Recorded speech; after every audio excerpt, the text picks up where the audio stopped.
Oh, you can't hear me, huh? I do some good miming, don't I?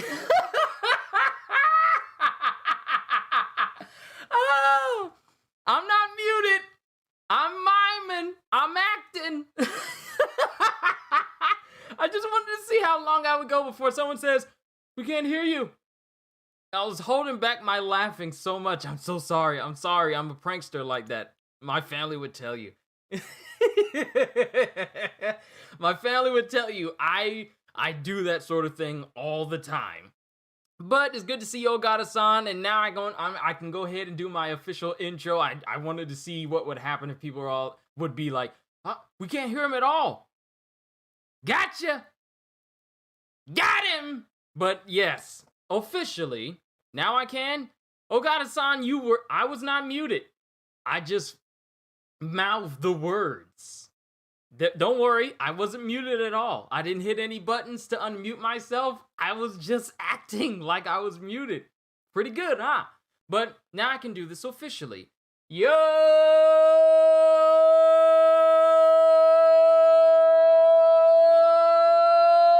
peoples! Kyushu92 here, and welcome to my final One Piece Reflections for the year 2021. This is the last day of the year, ladies and gentlemen. Soak it in. Any problems you may have had in 2021, leave it in 2021. As we entered into 2022, it'll be the start of a new year and a start for new beginnings. Revel in that, embrace your dreams, and no matter what, protect your honor as soldier. But seriously, it's been one heck of a year, not just for One Piece, but for My Hero Academia and manga as a whole. Like on Wednesday, I gave you my final solo leveling stream as solo leveling ended. And then I'm going to be starting the beginning after the end next year. So I'm looking forward to reading through that story. But just so much has happened. We've seen Spider-Man No Way Home, and it is currently Sony's highest grossing film of all time. It's like in the billions of dollars now. And so much has been going on for video games. Like, we had Deathloop. That was my last gaming stream that I had, and I managed to finish it. And I'm playing through Psychonauts right now. I'm going to get back to recording that as soon as I'm done with this stream. There's just so much has happened in 2021. Some bad things, but also a lot of good things. So let's just focus on the good things right now. The good things that happened this year during One Piece is we saw numerous people show off that they have Conqueror's Haki. We found out about the concept of Conqueror's Haki imbued attacks, and that's how Roger and Whitebeard were able to clash with one another, though we didn't exactly have a classification for it. We find out that Law and Kid have awakened devil fruits. We find out that King is a Lunarian from an ancient race that existed before the world government did, and just so much information has been revealed. But today, and this stream may be shorter than the ones that I've done in the past due to the fact that we only got 2 official chapters. Now, I know some people have come to me, as I said in my community post, some people have come to me to tell me that, hey, I know you don't read early scans, but can you make an exception since the new chapter of One Piece is out? And I said no, because I don't read early scans. I don't do that anymore. I can't remember what site I used to read from, but then they got shut down. But that just told me that, you know what? Since I have a subscription to Viz, I might as well make use of it and read from the official licensed pages, which are the same pages we get when we get the physical volumes. I might as well read from there and read it from when those chapters release on those certain days. So the next chapter we get for One Piece of My Hero Academia will be on a Monday. So just be patient with me and wait it out with me, and then we'll be able to read those new chapters then. But today, I'm only going to be covering chapters 1034 and 1035. Those were the last official chapters that we got, because we went on break in the beginning of December, and then we got a chapter on December 5th, I believe. Hold on, let me look at my list. I just had this thing up just to make sure that I was correct. Yes, we had a chapter on December 5th. We skipped a week, and then we got a chapter on December 19th. Then we skipped another week, and then it says the new chapter is coming in 3 days. So that's when the brand new chapter is going to be dropping for One Piece and My Hero Academia. So we're only going to be covering 2 chapters today, chapter 1034 and 1035. Very significant chapters, especially for Sanji fans and for Zorro fans. Let's go and get started. Also, if you weren't able to tell, I got that fresh cut so I can go into the new year today with a nice shave. I also shaved off my mustache and shaved my little beard that I used to have down here as well. So I kind of regressed about 10 years of my life if you look real good at me. So I'm going into the brand new year fresh. Gotta make sure that I gotta make sure the ladies can see my face and see my lips and see my cheekbones and see my jawline. You know, like see how big my jawline is. You know, I'm just messing. Let's go ahead and get started with chapter 1034, Sanji versus Queen. Now, in this one, this is pretty much the chapter that ended the fight between Queen and Sanji. You got the Pleasure Hall, Left Brain Tower, and the Skull Dome going on here. You got the courtesans in one room watching all this whole altercation go on.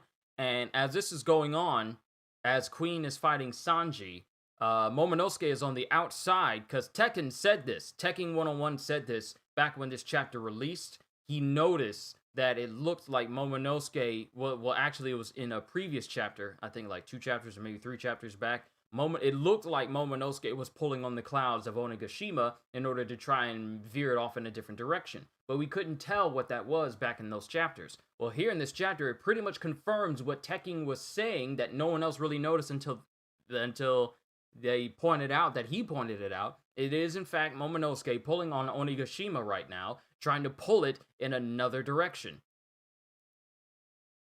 With Momonosuke saying, "Because I am a dragon just like him, I have grasped the knack of Kaido's flame clouds. I might not be able to push the island back up, but as long as I can stop its fall, the worst can still be avoided." So Momonosuke is doing everything he can to keep Onigashima from falling onto the flower capital.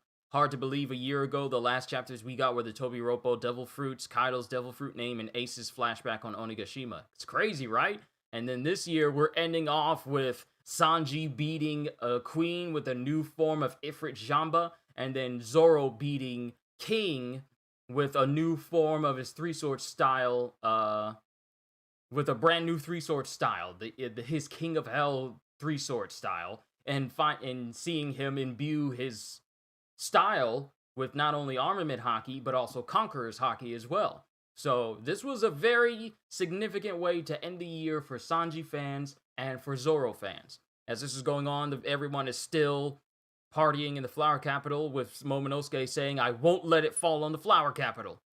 And it still shows on the performance floor inside the Skull Dome that the samurai are still fighting the Beast Pirates. I gotta give it to the samurai. During this entire altercation, they have not faltered. Even after being hit by Queen's Oni rounds, Ice Oni rounds early on, and after Chopper pretty much cured them all, they just went back to fighting the Beast Pirates again. And they've been fighting them this whole time, non-stop.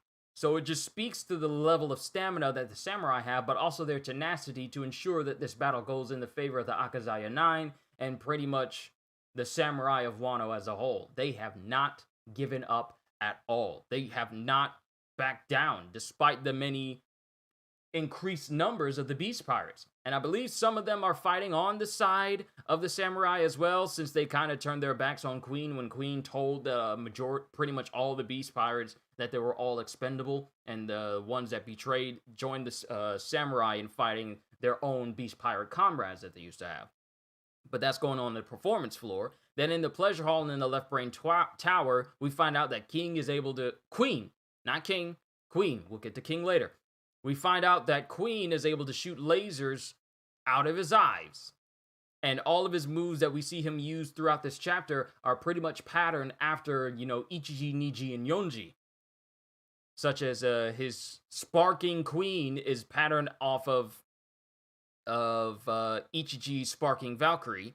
Then his Henry Queen is patterned after Niji's Henry Blazer. And then Queen's Winch Queen is based off of Yonji's winch ability as well, such as him being able his winch guillotine. It's based the majority of moves that Queen uses on Sanji during this fight are all based on Germa. With him saying, I'm using Germa double sixes moves, I was saving them up until after you transform. See, Judge's sons are like the amalgamation of all his scientific tech. If I'd beaten you to a pulp while you wore that suit, I could have proven something to Judge, that I am the superior scientist. Right, Stealth Black? I don't care about your stupid rivalry, says Sanji. I played dumb about it earlier, but the plain truth is I've already researched and tested all of Germa's science. I can recreate any move your brothers can do. And then when he says that, he uses Winch Queen on Sanji and slams him into multiple screen doors of the pleasure hall. But Sanji pretty much uses currently Diable Jamba, to slice off the hand segment of Queen's telescopic cybernetic arm. And then there's a little bit of an explosion after that on his arm. You know, it set fire and kind of exploded at the end. And Sanji hits him with Flanche Flare. And as Queen gets knocked back a ways a little bit,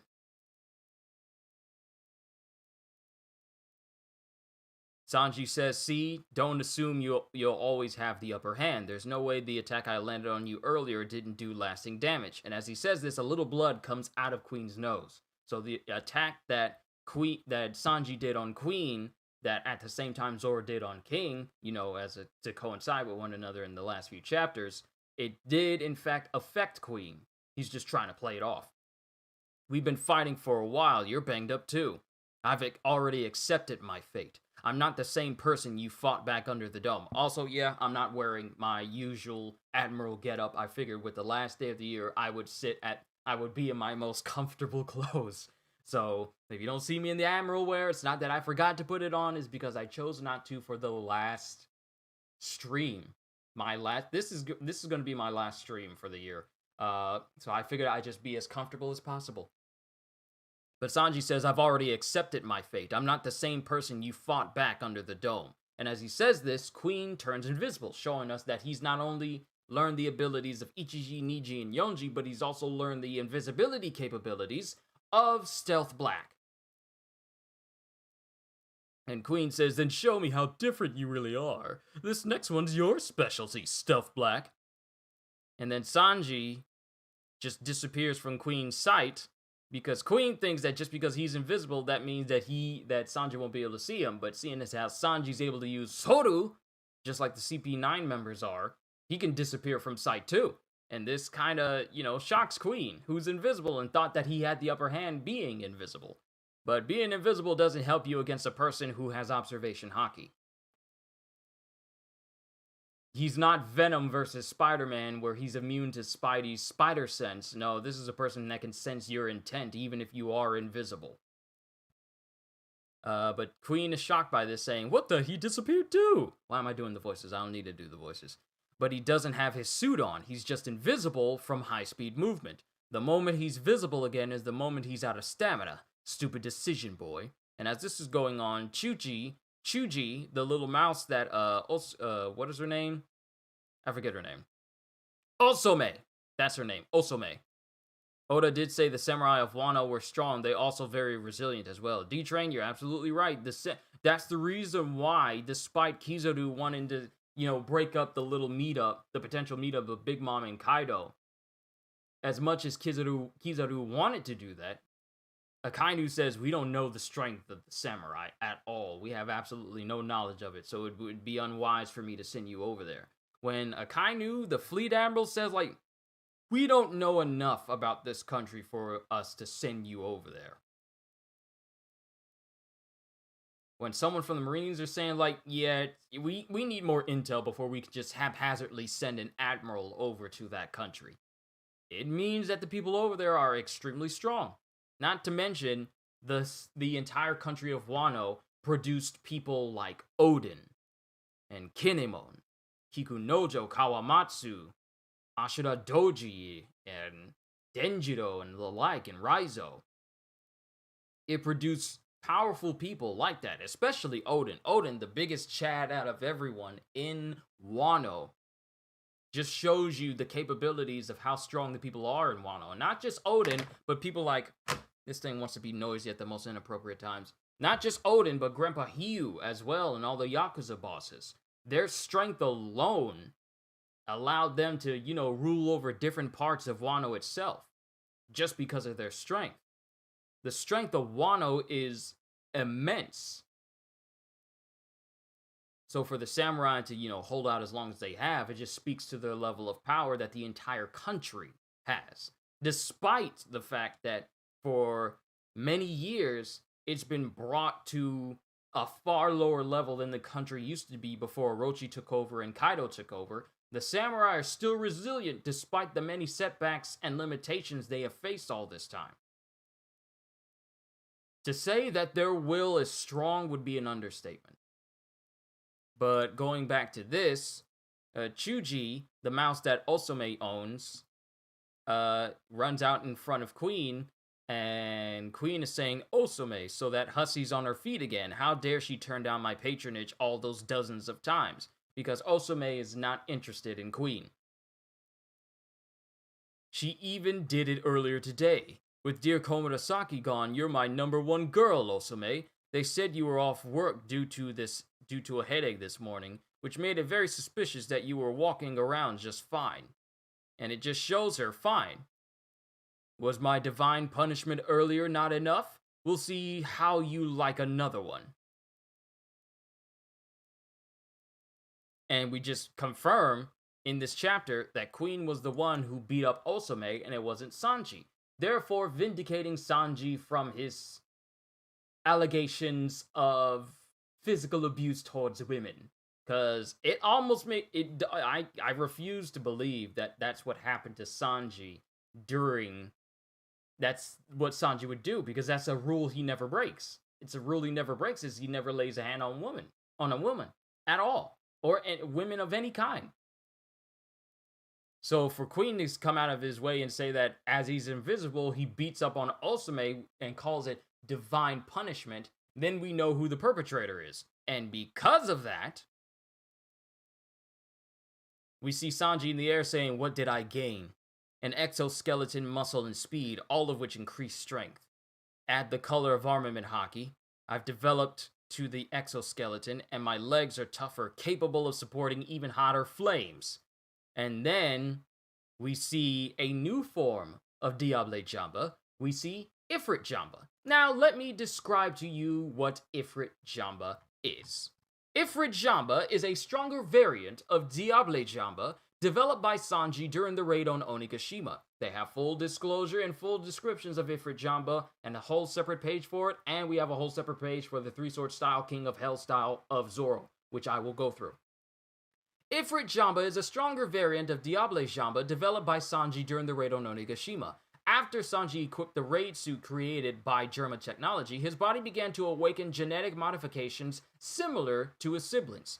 Though Sanji rejected the path of becoming an emotionless Germa soldier and destroyed the suit to prevent further modifications, he came to terms with the powers that had already been awakened. Sanji then realized he can combine this new power with his old to form a stronger technique. By combining the hardness of his exoskeleton with his armament haki, Sanji's legs become capable of enduring flames of even greater heat than Diable Jamba.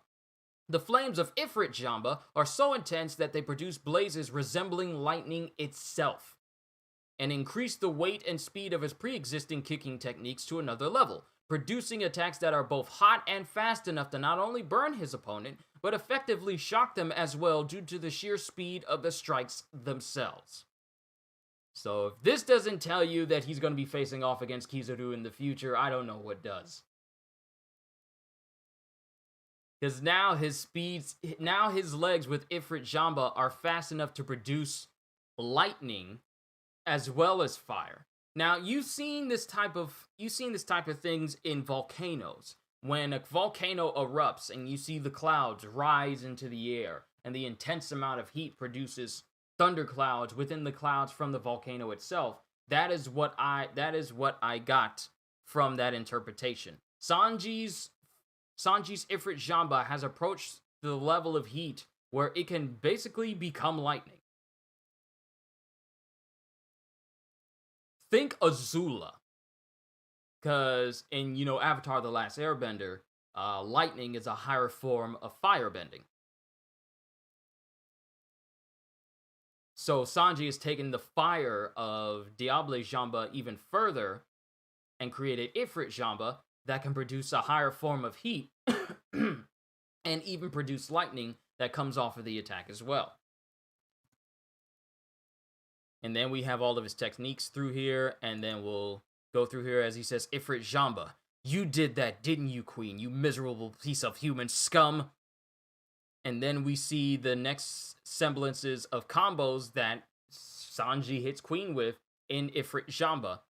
Collier Ko, which is Collier, or is it Codier? Codier? I think it's Codier. Literally meaning neck meat. Based on the... I don't know why I'm coughing so much. Based on the basic black leg style technique and enhanced by Ifrit Jamba, Sanji delivers a kick to the neck from above the opponent. This was first seen in a series of attacks used against Queen. Collier is the French term for neck meat. This is called Collier Ko in the Viz manga. This attack forms part of the Collier Basse Cote Paleoron Jumeau Biftec Tenderon Flanche Koi Pore Jare and Buff Burst combo. I really do hope you forgive me if I do not pronounce this correctly as a French person. So are the body modifications to Sanji a permanent thing or only a limited thing? Even when he said the tingling he was feeling had worn off. I feel like had Sanji worn the raid suit anymore, it probably would have extensified how many more modifications may have awakened in his body. But since he destroyed the raid suit, he pretty much made it so that no more modifications to his body will wake up. The raid suit is like a trigger. So the longer he had the raid suit on, the more it started to awaken his body to the modifications in his body. So since he doesn't have that raid suit anymore, it's not like the modifications are going to wear off, because they're awake now. And it means that he has an exoskeleton now. He has tougher legs now. He has a tougher body now.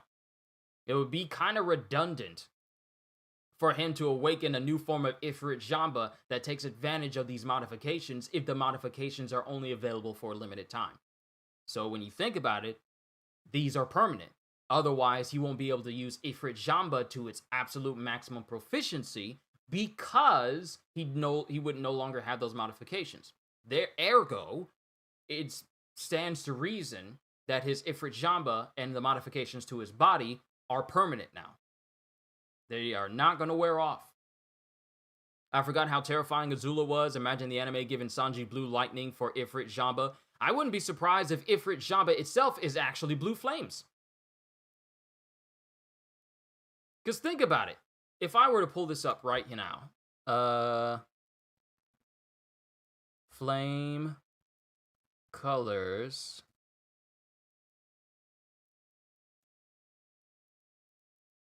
If I were to go to what the hottest flames are, what color is the hottest flames? Flames, different colors explained. I wouldn't be surprised if Ifrit Jamba is actually a different shade compared to the normal fire look we have. Alright, so orange is the most common color for flames. It comes from the burning of carbon, which is found in wood, paper, charcoal, gas, etc. When any carbon contained in fuel is burned... Let's see. Here we go. Although red usually means hotter danger in fires, it indicates cooler temperatures. While blue represents cooler colors to most, it is the opposite in fires, meaning that they are the hottest flames. So this reinforces what I think. I think it would be great very great if we were to see this image actually colored in. It'd be great if Ifrit Jamba was actually a blue flame, because blue flames are hotter than red flames. Just like another Azula analogy, because her firebending is more powerful than Zuko's.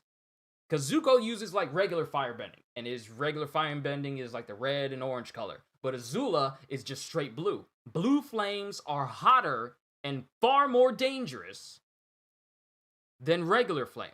So I would really love for Ifrit Jamba to be blue flames instead of the red ones. Because if these are hotter flames, it can't just stay as red flames. If they get hotter, they either go from blue or they turn white, and white is the highest form of heat that fire can give off. If the flames are white, then that means that the flames are at their hottest. But beneath that is blue, and underneath that is red. Either one of those two options, either his Ifrit Jamba flames are white or his Ifrit Jamba flames are blue. Either one of those, since it's hotter than Diable Jamba. There's no other way I can see it. Oh, that would be so hot if it was blue. If it was white. White flames? Oh, I would love that. But yes, while blue represents cooler colors to most, it is the opposite in fires, meaning that they are the hottest flames. When all flame colors combine, the color is white-blue, which is the hottest. So if they're white-blue, highest form of heat that he can create. So yeah, that just reinforces my idea. And in episode 972, King had a blue torch. Hey, maybe this could be a sign that Ifrit Jamba has blue flames. Neil Johnson, Happy New Year's to you as well. It's still technically like in the afternoon in 12:31. I don't know where everyone else is. Time zone wise, I'm on the east side of the United States, so we haven't entered into the new year quite yet. That'll be at 12 midnight tonight. But Happy New Year's to everyone. I almost slipped off of my armrest. Kind of rubbed up against it a little hard there. Ow. I'm good though. I'm good. But Sanji hits Queen with Collier Coup, then hits Queen again with Base Cote Blast, Palaron Pound, Jumo, Beefsteak Blitz, Tenderon Tenderizer, Flanchet Flayer, QA Crippler, Poa Poker, Jare, Buff, and then lastly hits Queen with Buff Burst, which, if I go through all of this, Basekote, Basukoto. I'm just gonna pronounce it as the Japanese enunciation has it. Basukoto, literally meaning shoulder roast. Based on the basic black leg style technique and enhanced by Ifrit Jamba, while still in midair, Sanji delivers a kick to the opponent's left shoulder, immediately following up with Palaron. This was first seen in a series of attacks used against Queen. Basukoto is a French term for shoulder roast. This is called Base Koto Blast in the Viz manga, and it forms part of the Beef Burst combo. Then we have Palaron, literally meaning chuck. While still in midair, Sanji delivers a kick to the opponent's right shoulder, immediately after hitting the opponent's left shoulder with Base Koto.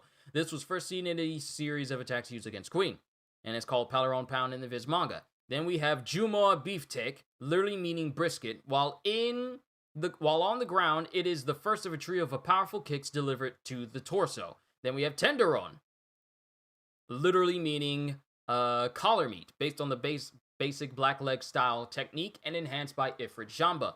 Sanji delivers a kick while on the ground as the second of a trio of powerful attacks delivered to the opponent's torso. Then we have Flanche, based on the literally meaning stomach meat. Lot of meat. Based on the basic black leg style technique and enhanced by Ifrit Jamba, Sanji delivers a kick while on the ground, as the third of a trio of powerful attacks delivered to the opponent's torso, called Flanche Flare in the Viz manga. Then we have Ku. I've been saying it wrong this whole time. It's not QAA, it's just Ku. Based on the basic black leg style technique and enhanced by Ifrit Jamba, Sanji delivers a kick while performing a handstand and spinning on the ground as the first of a trio of powerful attacks delivered to the opponent's lower body. Then we have Poweru. Literally meaning thigh meat. Enhanced by Ifrit Jamba, Sanji delivers a kick while performing a handstand while spinning on the ground as the second of a trio of powerful attacks delivered to the opponent's lower body. So these attacks are hitting everywhere. Left shoulder, right shoulder, everywhere on your midsection, everywhere on your legs, and especially on your head. Because if I go to the top here, yeah, it starts at the neck, then hits the left shoulder, then hits the right shoulder, then one hits, then 3 kicks to the torso, 3 kicks to the lower body. Then we have Jare, literally meaning shin meat, based on the basic black leg style technique and enhanced by Ifrit Jamba. Sanji delivers a kick while performing a handstand while spinning on the ground as the third of a trio of powerful attacks delivered to the lower body. And then it culminates in Buff Burst, literally meaning beef burst. Buffabasuto. The culmination of a powerful combo making full use of Ifrit Jamba. The attack is a burning, shocking kick aimed at the center of the opponent's body where it blows the enemy away with a powerful, spiraling explosion. This was first seen to defeat Queen after a long and devastating series of kicks. Buff is the French term for beef. This is called Buff Burst in the Viz manga. So every attack that Sanji did with Ifrit Jamba were aimed at every single spot on Queen, and it just tenderized him completely. Imagine getting burned and kicked at the same time by burning hot flames, hotter than normal flames, and it's not only enhanced by a superhuman, but also enhanced by armament haki as well. And armament haki by itself, we've already seen, in the hands of very powerful people, it already does significant amounts of damage. But now, armament haki mixed with extremely hot flames, mixed with the superhuman strength of Sanji, just turns it into something that can contend with the right-hand men. Well, basically, the people who are right underneath Kaido in terms of power. That's how powerful this entire technique is. It's able to contend with one of the calamities, one of the lead performers, one of the head performers, and defeat them. So, as this chapter ends with Buff Burst, it shows Sanji kicking Queen with Buff Burst, sending Queen flying into the distance. And that's the end of the chapter. So, Sanji fans were eating good with this chapter, and Zorro fans were eating good with this next one, called Zorro vs. King. Now I can exit out of Sanji's Ifrit Jamba style, and we can focus on Zorro.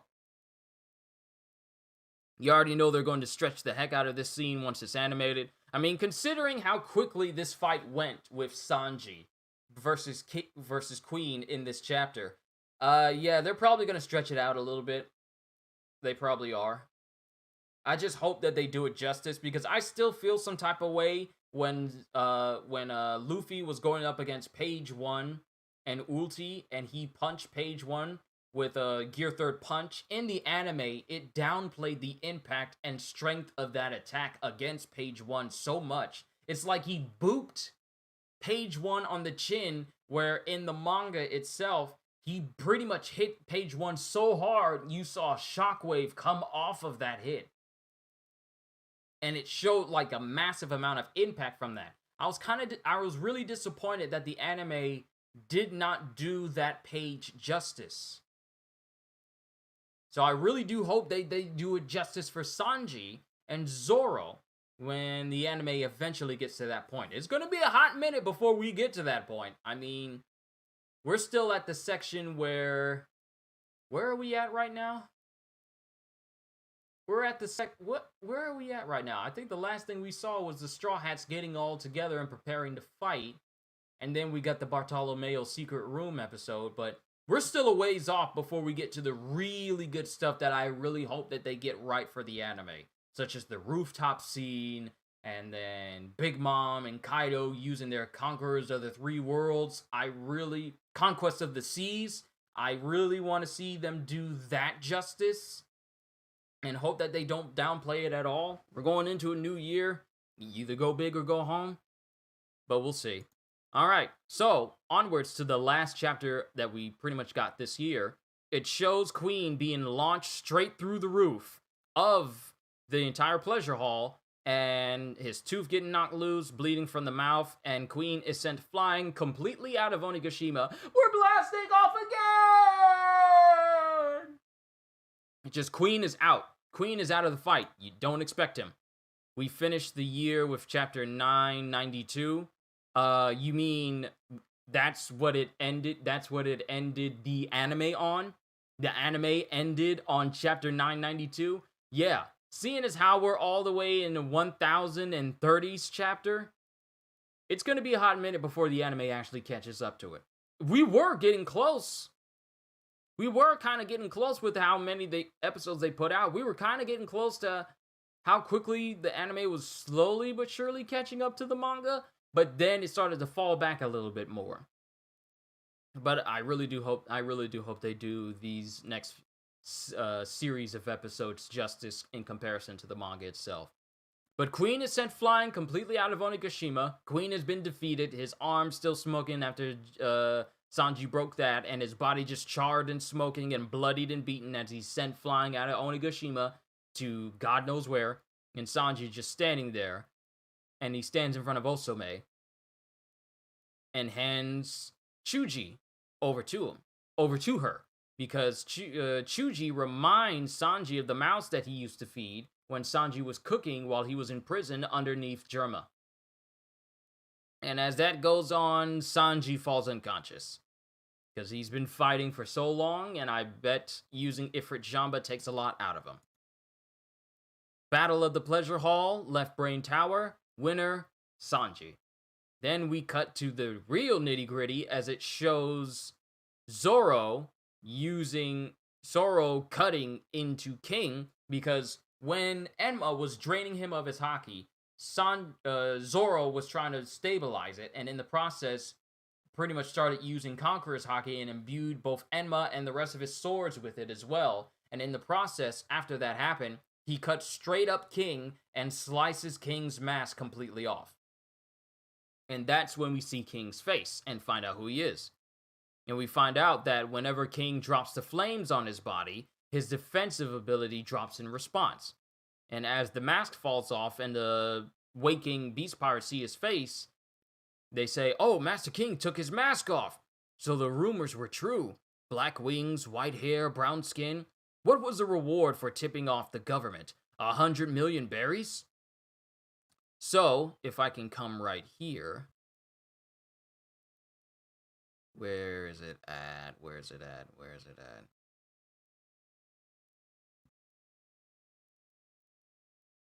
I was hoping it would have King up here, but I'll just pull him up in another page because it showed King using a new attack in this chapter. So let me pull him up. If my page will allow me to catch up a little bit faster, if you don't mind. Thank you very much. All right, abilities and powers, fire manipulation, and there we go. Okay, so as these beast pirates are thinking about how much the world government is willing to pay for information on a person like King, King raises his sword. It becomes cloaked in flames, and he says, "Imperial Flaming Wings." And what this is it's called Karyudan, a powerful attack where King ignites his sword's blade, and from its tip produces a large, swirling, serpentine dragon made of fire, described by Zorro as being akin to magma. That's how hot it is. King then sends this dragon flying against a single or multiple enemies in order to incinerate them. He was first seen performing this technique to burn some underlings to death for having seen his face. So, just in case you were wondering if the Beast Pirates got mildly or severely burned, no, King just straight up burned their body to ash. Picture Antares setting fire to the entire Canadian team from solo leveling, and that's the end result. and they all just die as they're immolated. They're just straight up incinerated from this attack. And Zorro says, the castle's already burning down as it is. I figured you treat your men better. If they're distracting you, why not come up here? Because Zorro is standing in the hole that King knocked him into chapters earlier. Did I hear something about 100 million just for a tip-off? What are you, anyway? And then King transforms into his Pteranodon form. We see a tattoo over his eye. As we see his face, he has dark skin, but he has white hair. And he says, nothing that's going to matter to a man about to die. And as they clash with one another, every attempt from Zorro to try and injure King just gets met with the same exact thing over and over again. Every time they try to clash, Zorro doesn't manage to, almost sounded like my phone was ringing. They're just clashing with one another, and King lands on a stone beyond Zorro with him saying, I can sense the threat you represent. And Zorro says, so he's definitely from some kind of special race, but it's got nothing to do with me. Same to you, your crew has ruled over this place long enough, time to go. And then we see a brand new form, we see a brand new style, King of Hell 3-sword style. And King says, don't get full of yourself, Kaido is the man who will be king of the pirates. And then we get a flashback. King looks like Geralt of Rivia with Nilfgaardian armor. Oh my god, he does! He looks like Geralt if Geralt didn't have a mustache and a beard. I never put 2 and 2 together like that before. Huh, interesting. But then we get a flashback. We learned who King is. Not the pinpoint specifics of what King is, but we learn who King is and how we met Kaido, and even learned the formation of the Beast Pirates themselves. But we have Kaido here saying, a Lunarian, eh? No wonder the government wouldn't give you up. I almost sounded like Blackbeard for a minute with the southern drawl. I'm sorry for that. That's not how Kaido is supposed to sound. A Lunarian, eh? No wonder the government wouldn't give you up. I saw those endurance tests they put you through. I'm breaking out of this place and starting a new pirate crew. What do you say, guinea pig? Because it shows Kaido meeting King for the very first time. And this is Kaido before he had like his big old Fu Manchu mustache, before he had his giant mane of hair. Like his hair is still long, but it only comes to his shoulders. He still has Kanabo with him, but he, like King, were both imprisoned in Punk Hazard. Because we find out that this is in fact Punk Hazard. This facility that they are at is in fact Punk Hazard. But they were both imprisoned and experimented on there. That's probably how Vegapunk got access to Kaido's lineage factor and DNA in order to create his failed Devil Fruit. And that's also where they learn more about the Lunarians through King, who we also learn is called Albert. And as Albert lays there, he says, can you change the world we live in? And Kaido says, I'm the only one who can change it. Now, one thing to note here is that the personality of Kaido in this chapter is not like how he is now. Because now, Kaido is incredibly suicidal. His hobby is trying to commit suicide, but it fails. He's a drunkard who just spends the majority of his time drunk, and anytime he's not drunk, it's boring to him and he hates it. And he just has a very nihilistic view of the world now, where he doesn't seek to change the world, but to rule over it, and just plunge the world into violence and chaos and death, and just plunge the world into the greatest war the world has ever seen. That's Kaido now. But here, it appears that Kaido may have had a different viewpoint of the world in the past.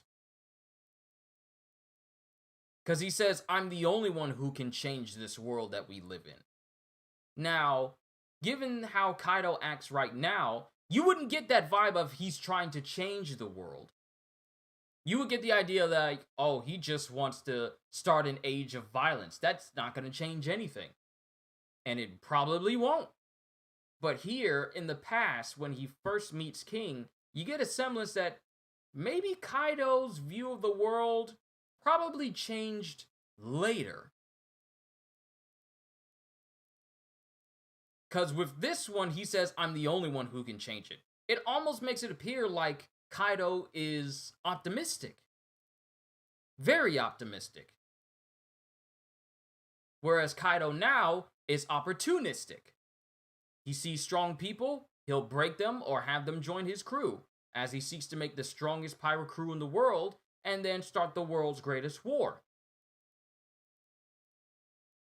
But here, when he first meets King, you get a feeling that this Kaido is kind of different from the one that we meet in the present, where he can easily go between being heavily depressed, depending on how much he's drunken throughout the day,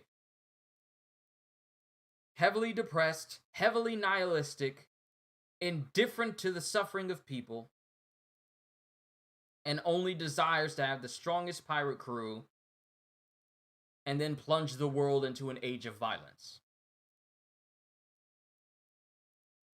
Completely different people that we're dealing with here in this chapter, if you think about it.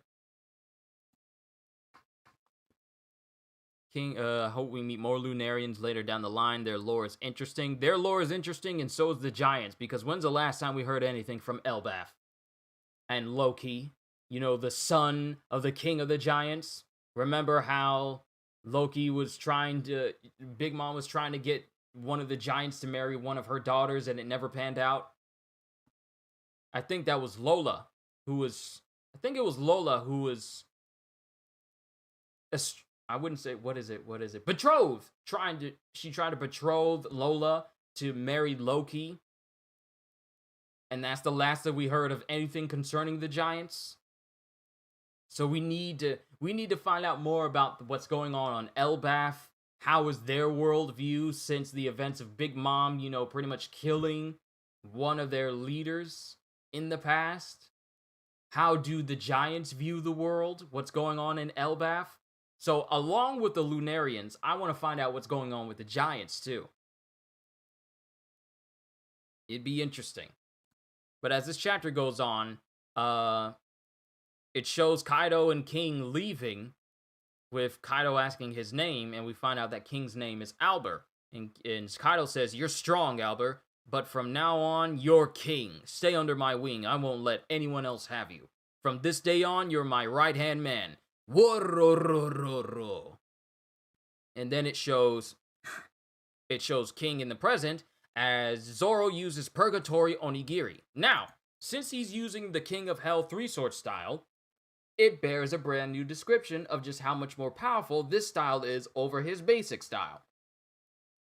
King of Hell 3-sword style. After Zorro allowed Enma to draw out as much haki as it could, his 3 swords were infused with not only armament haki, but also conqueror's haki, dramatically increasing the strength and range of his techniques. In this state, Zorro dubs his swordsmanship as King of Hell 3-sword style. Eno Santoryu. He can only maintain this state for a limited amount of time, as the massive consumption of haki would otherwise prove fatal. So, use of this King of Hell 3-sword style, it comes with heavy drawbacks. I mean, obviously, overusing haki can leave you in a state like Luffy did when after he tried to use Gear 4th against Doflamingo way back in Dressrosa, and he had to wait several long minutes, in order for his haki to come back. And even then, his body was still incredibly tired. For Zorro, the drawbacks are the same. But unlike Sanji, who's able to use Ifrit Jamba without it causing harm to his body due to his modifications waking up in his body, Zorro still has to worry about haki drawbacks, because not only is he using armament haki, but he's also using conqueror's haki on top of that, and with Enma draining haki out of him at the same time. So it's already taxing on his body. So this is a very powerful, but also very limited, it has a limited duration type of style. Like his regular 3-sword style, it is implied that Zorro integrated Kinemon's Foxfire style in this version of his style as well, as Zorro freely cut through flames on the same level of heat as magma using this style. We'll get to that point as the chapter goes on. So the attack he uses, Rengoku Onigiri, Purgatory Onigiri, Conquerors, and armament haki infused variant of his regular 3-sword style technique, Rengoku Onigiri, Zorro performs his usual onigiri stance with his swords crossed across his chest and places the blades in his mouth horizontally behind them.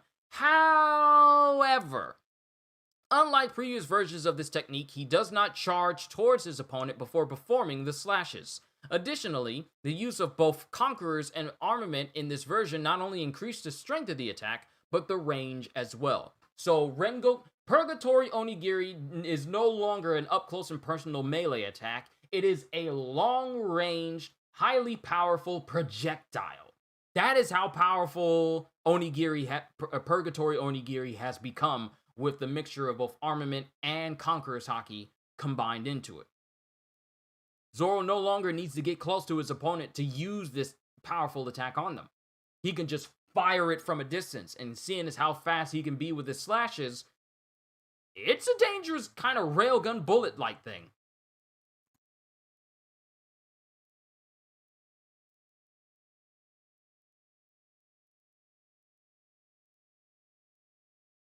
And we got another bot in here. Hold on. Let me remove that. Okay, I'm not advocating for scans, but in the 1035 flashback of Kaido saying to King, "Stand by me and I'll never sell you out," I just found this sentence an interesting translation. I find that interesting as well. Though I do prefer the one where he says, "Stand by me, I won't let anyone else have you." I'm okay with that as well, but it's interesting that that translation would say that in an early scan. But he uses Purgatory Onigiri on the section where King is, and from a distance, he completely slices through the pillar that King is on. I didn't finish reading through Purgatory Onigiri. Additionally, the use of both Conquerors and Armament Haki in this version not only increased the strength of the attack, but the range as well, effectively turning the close-range slashing technique into a long-range flying slash technique. And this was first used against King, and was shown to easily destroy the boulder he was standing on, despite missing King himself. And as this is going on, King tries to use Imperial Flaming Wings on Zorro, and it misses him.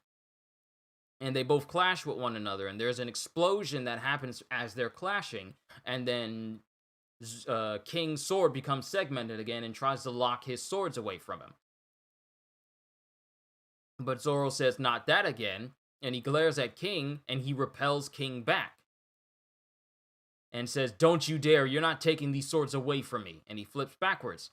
Then it shows that King is already on Zorro, and he pretty much tries to kick Zorro in the face, and he says he's fast, meaning I can cut him.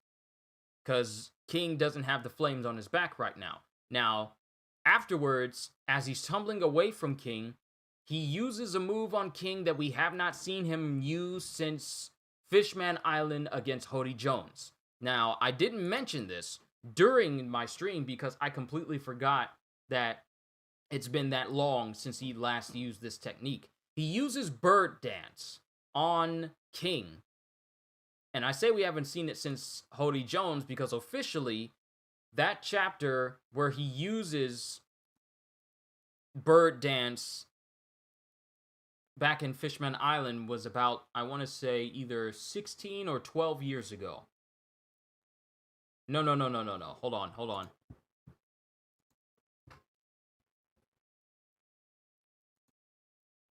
Zorro Yakodori. Let me pull that up. Let me pull it up. Okay, Yakodori. Chapter 617 and episode 536. Volume 63. And chapter 617 came out in the year... Yeah, it's actually been 20 years!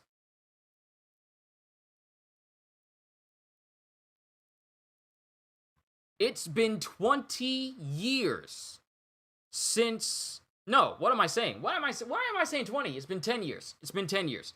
I don't know where I got 20 years from. I forgot to add the 1. But it's been 10 years since Zorro used Bird Dance at all. We haven't seen him use it in any of his other fights. This is the longest we've seen it since then. When he used it against Hody Jones, Hody took one of the other fishmen in front of him and let that fishman take that brunt of the attack with him. Apologies, I didn't mean to say that it was 20 years, it was 10 years. 10 years. But it's been that long since Zorro has used that attack. It's been that long. And he uses it against King and slices King directly up the face. And as this is going on, as King is falling back, he continues to clash with Zorro, saying, "So it seems you figured out the rules of my body." That's right, finally envisioning your own defeat. And as they're clashing with one another, Zorro says, "Why bother to block my attacks? I thought they did nothing to you, unless you're scared of what I can do." And King flies out a distance from Zorro, saying, "You are biologically incapable of defeating me." And Zorro says, "There's nothing I hate more than weak excuses. I'll keep you in my memory as the feisty swordsman you were." And then Zorro says, "I'll carve it into you myself, assuming you survive to remember me." And then King uses extra large Imperial Flaming Wings, which is a more powerful version of Karyudan, creating a larger fire dragon with which King attacks and tries to immolate his opponent. The technique's true potential was never witnessed because when King used it against Zorro, the latter was able to simply slice the dragon apart using his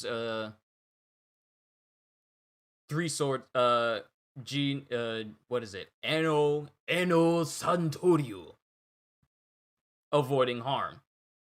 So King attempts to use... Scared me there for a second saying it was 20 years. My bad, Ogata-san. I meant to say it was 10 years. It was 10 years. But as King tries to use extra large Imperial Flaming Wings, Zorro glares at this dragon and says... Actually, he says, "King of Hell, 3-sword serpent, 103 mercies, dragon damnation."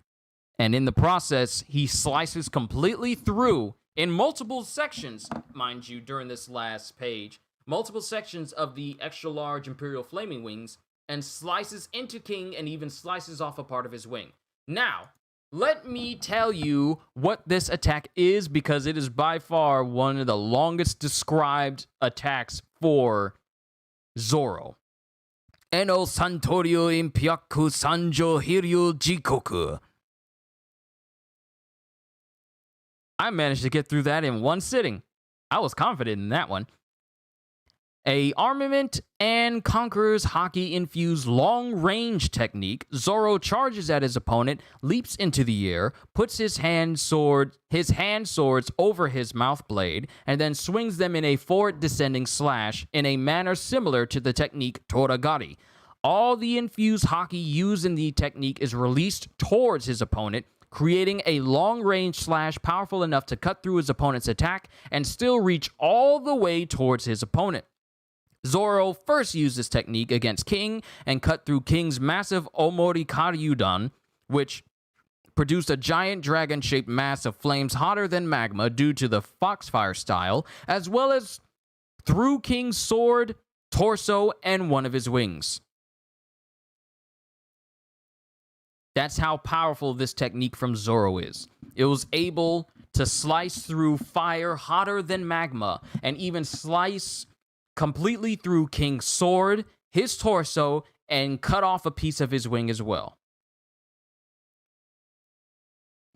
King of Hell, 3-sword serpent, 103 mercies, dragon damnation is the most powerful technique that Zorro has in his arsenal as of right now. And with that, Zorro takes out King.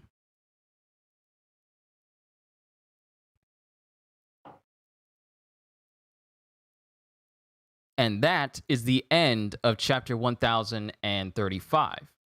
And that concludes all the chapters that we got in the month of December. I told you that this stream wasn't going to be a little bit too long. Now we just need to discuss the loose ends that we still have to tie up. First of all, why haven't we seen the culmination of Raizo and Fukurokuju? When was the last time they were fighting? You know what? I'm going to find this out. I'm going to find this out. Because it's been ages since they started their fight, and we have no idea where they stand right now, officially, of course.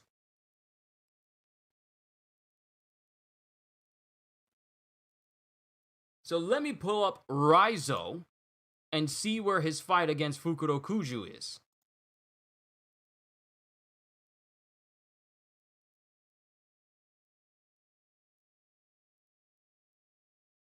Volume 100, Chapter 1009.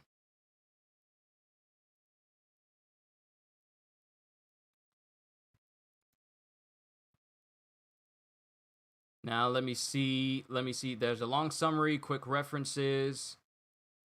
Yes, Chapter 1009 is when Raizo stayed behind to face off against Fukuro Kuju while the rest of the scabbards moved on. That's how long it's been.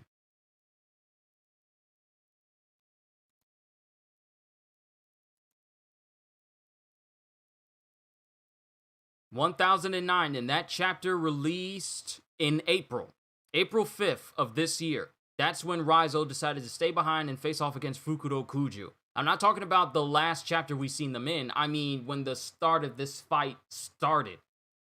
And we haven't seen them in a hot minute.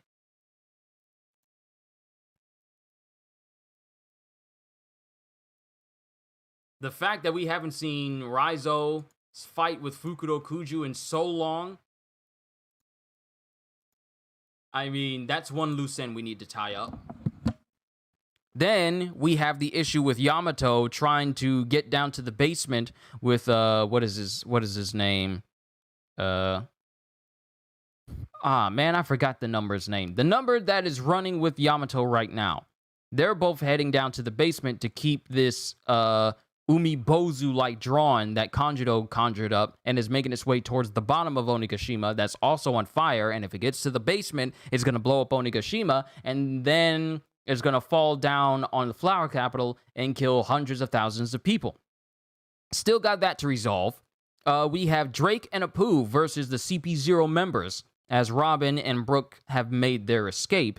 And then, of course, we have Big Mom against Kid and Law. That's going on. And of course, obviously, we have Luffy versus Kaido. But the loose ends are slowly but surely tying themselves up because all of the lead performers have been defeated. Jack was defeated by the Inuarashi, Queen was defeated by Sanji, and King was defeated by Zorro. So now all we have left are just the top dogs. And, you know, the minor people underneath them, CP0 and Fukuro Kuju, their respective fights. We still have those to resolve. Then afterwards, we have Fuga. Thank you, Ogata-san. I keep forgetting these numbers' name, despite them saying it every single time. The only way, and that's the only thing that they ever say is their own name, like their Pokemon or something. But we are coming down to a smaller list of loose ends to tie up. And I'm happy, because remember when I would spend like 30 to 45 minutes just talking about the loose ends that we had to tie up last year, or like earlier on this year during my first initial reflections in like January to March, I believe, and I would just talk about the loose ends we have to tie up. Now we're at a point where we can put on our hand, just one hand, how much we have to go through. CP0 versus Drake and Apu, Fukuro Kuju versus Raizo, Big Mom versus Kid and Law, and then Luffy versus Kaido.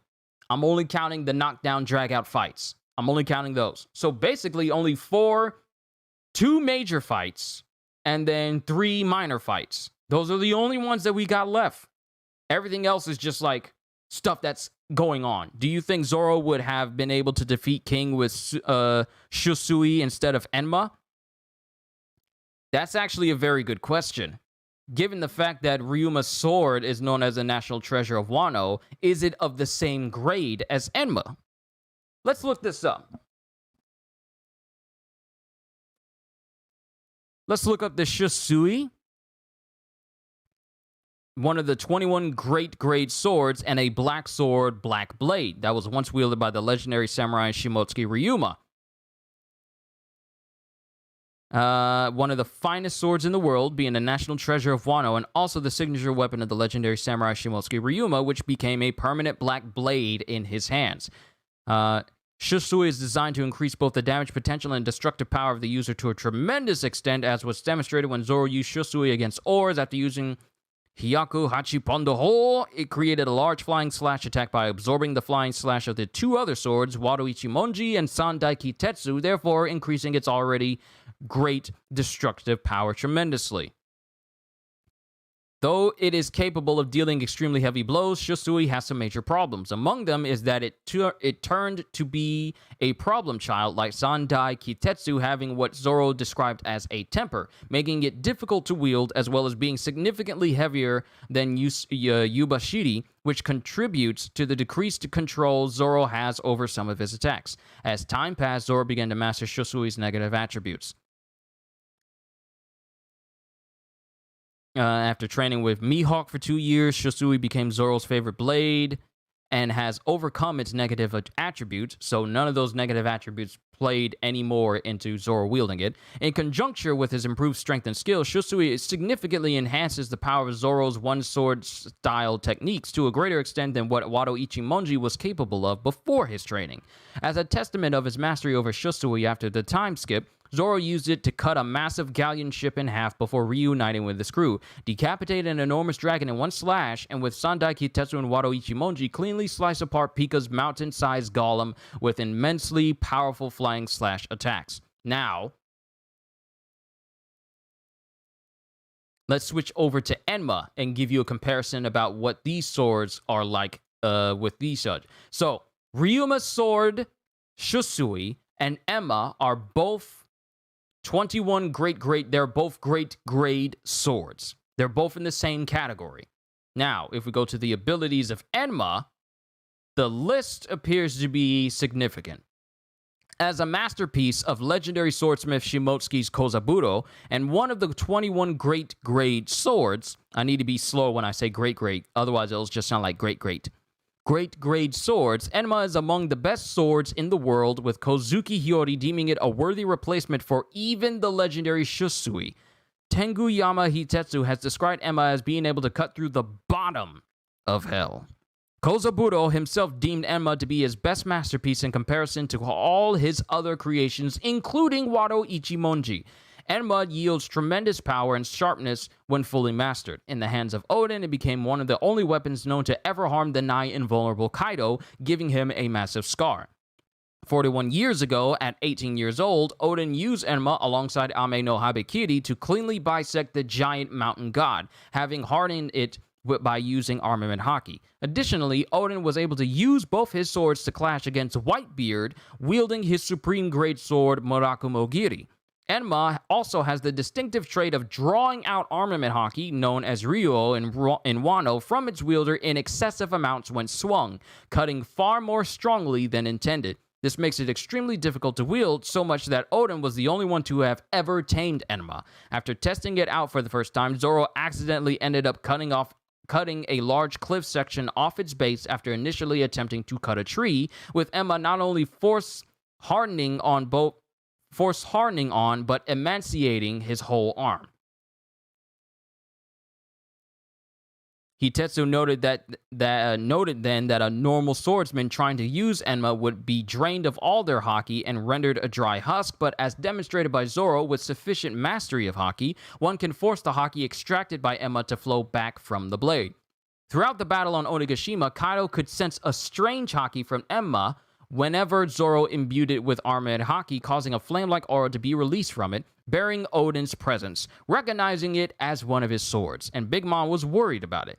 If applied on his attacks, it allows him to wound Kaido in dragon form. After being imbued with Conqueror's haki, it became powerful enough to give the Emperor a second permanent scar in his human dragon form, and later deal significant damage on a Lunarian.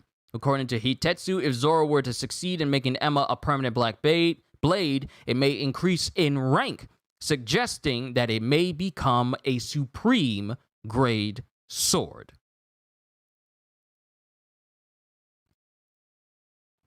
Now, to answer your question, if I think Zoro would have been able to defeat King with Shusui instead of Enma, it's kind of tricky to say. Because both Shusui and Enma are of the same grade, but you can kind of see the difference in what they are capable of. While Shusui was able to do all these big things, such as slice a galleon in half, slice the head off of a dragon, and slice Pika in half when he became a mountain-sized golem, Enma was capable of harming Kaido. And that's a very significant feat due to the fact that, I mean, it's Kaido. His whole entire reputation is that no one can beat him. The only person who was ever able to leave his first scar on him was Odin, using Enma. And then the second permanent scar he got was from Zorro, using Enma again. Now, do I think Shusui would have been capable of defeating King instead of Enma?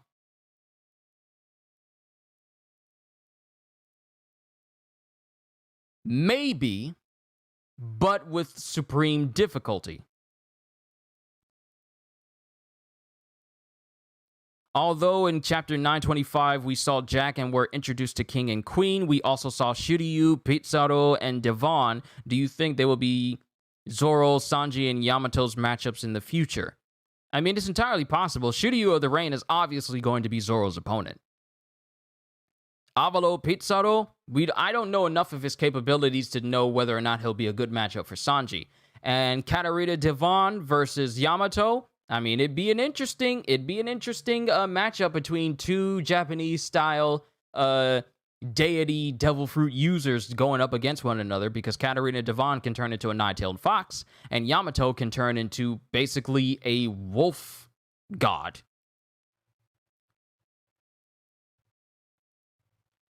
So that's how I kind of feel on it.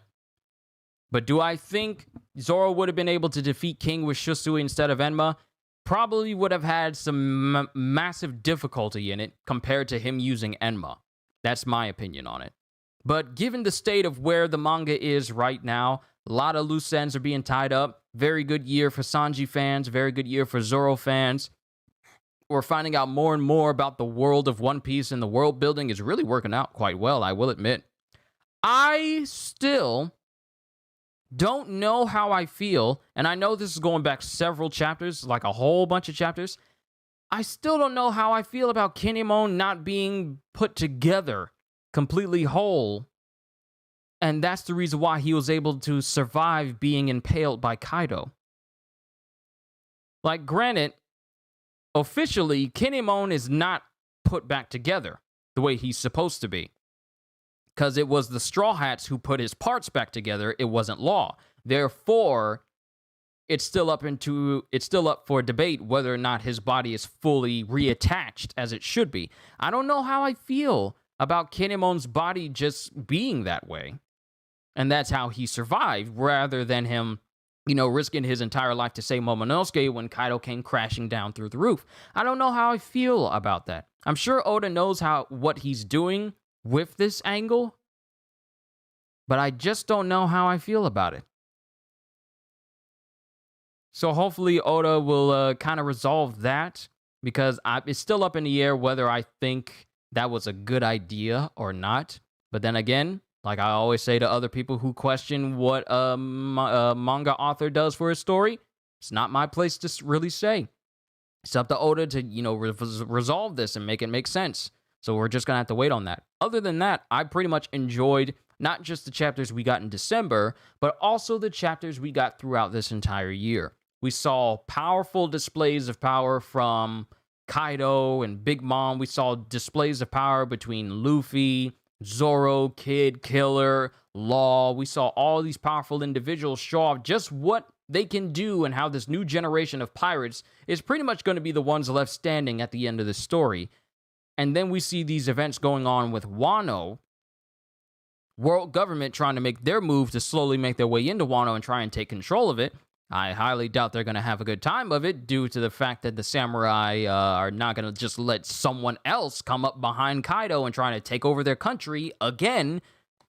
So we'll just have to see where the story goes from here. But overall, this has been a very, very good year for One Piece. And I've enjoyed every single stream I've done for you guys for it, every single reflection stream I've done for it. It has been nothing but a prosperous year, and I'm thankful to every single one of you for enduring every single stream that I have, no matter how long it's been. I could see Devon facing any one of the Straw Hat Ladies, especially since her hobby is cutting off the heads of beautiful women. You know, maybe Katarina Devon could either go up against Yamato or Robin with her Demonio Fleur.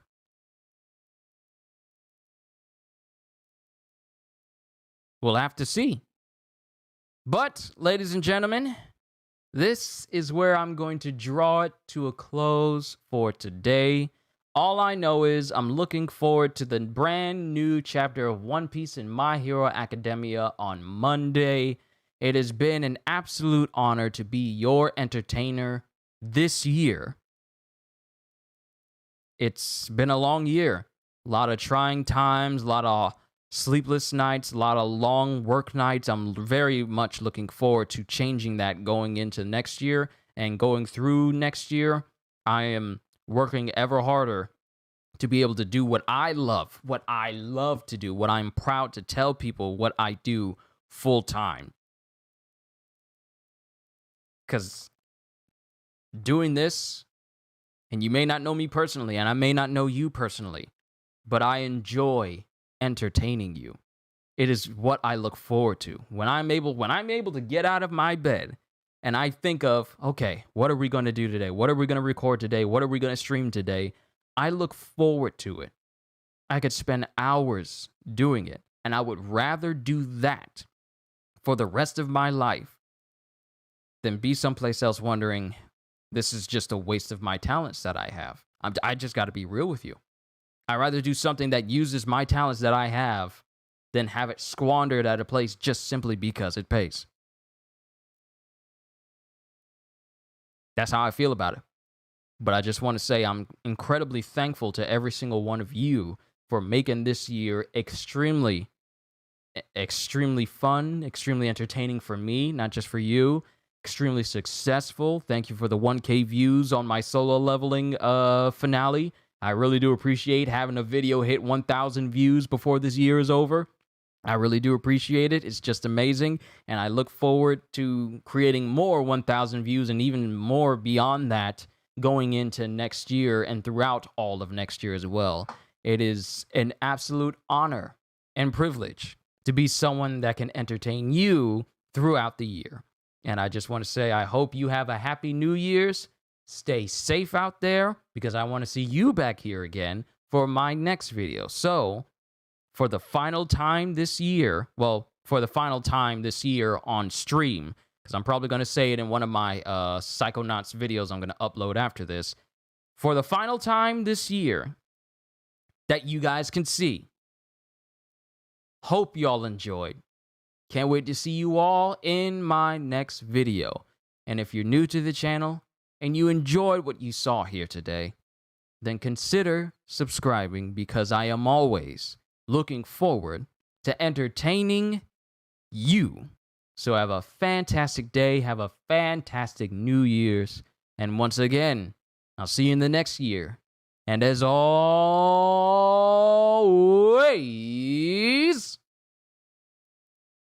later, peoples.